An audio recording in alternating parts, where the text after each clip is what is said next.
মই কৰিছো কয়লা খননটো সম্পূৰ্ণৰূপে সুশান্ত বৰগোহাঁইৰ নেতৃত্বত হৈ আছে আৰু বিভিন্ন সময়ত শিৱসাগৰত দেখিছে সুশান্ত বৰগোহাঁই যাতে নাপাত্তা হৈ আছে নাই মানুহৰ ৰুখত পৰে বুলি সুশান্ত বৰগোহাঁই ইতিমধ্যে মানুহৰ মাজলৈ আহিব পৰা নাই সেই সুশান্ত বৰগোহাঁইৰ যিবিলাক সেনাপতি সেই সেনাপতিসকলৰ মই নাম কৈ দিছো য'ত তেওঁলোক ইতিমধ্যে কয়লা খননৰ সম্পূৰ্ণৰূপে জড়িত হৈ আছে নিৰ্মল এইটো কি আছিলে বুলি এজন মানুহ আছে নিৰামতুল্লাহ খান বুলি এজন মানুহ আছে সুৰেশ কোঁৱৰ কয়লাৰ লগতো জড়িত মহাপ্ৰলয়টো অহা এই আমাৰ 19 জুলাই তাৰিখে অহা মহাপ্ৰলয়টো সুৰেশ কোঁৱৰৰ প্ৰতিটো ফালৰ পৰা তেখেত জড়িত হৈ আছে সুৰেশ কোঁৱৰ পৱন দাগা তো আবু হুছেইন দেৱাংশু দাস দীপক আগৰৱাল মাতলুক কন্যাক আৰু সত্যজিৎ বুঢ়াগোহাঁই টনি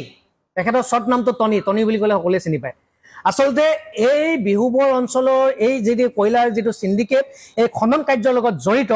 এওঁলোকৰ নেতৃত্বতে খনন কাৰ্য চলি আছে ধৰ্মেশ্বৰ কোঁৱৰ বা আজি সুশান্ত বৰগোহাঁই তাৰ ওপৰতে সিন্ডিকেটৰ পইচাটো লয় কিন্তু খনন কাৰ্য চলোৱা মানুহকেইজন এইকেইজন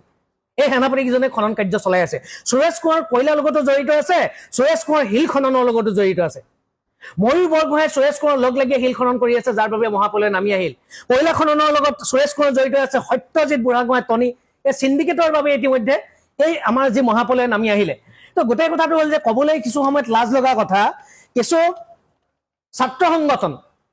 ছাত্ৰ সংগঠনৰ জিলা পৰ্যায়ৰ নেতাও ইতিমধ্যে ঔগুৰিজানৰ শিল খননৰ লগত জড়িত হৈ আছে ঔগুৰিজানৰ শিল খননৰ লগত জিলা পৰ্যায়ৰ নেতাও ইতিমধ্যে জড়িত হৈ আছে তেওঁলোকৰ মুখাবিলাক ইতিমধ্যে এতিয়া লুকাই আছে আনৰ কথাবিলাক আচলতে লুকাই আছে যে এই শিল খনন ঔগুৰিজানখন ইতিমধ্যে খানোতে কিমান মানুহ জড়িত হৈ আছে তাতে আছে নিৰামতুল্লাহ তাত জড়িত সুৰেশ কোঁৱৰ তাত জড়িত টনি তাত জড়িত মূল সেনাপতিজন হ'ল আকৌ সুৰেশ কোঁৱৰ আপোনালোকক কৈছো যে কয়লা খননৰ লগত যে সুৰেশ কোঁৱৰ জড়িত আপোনালোকে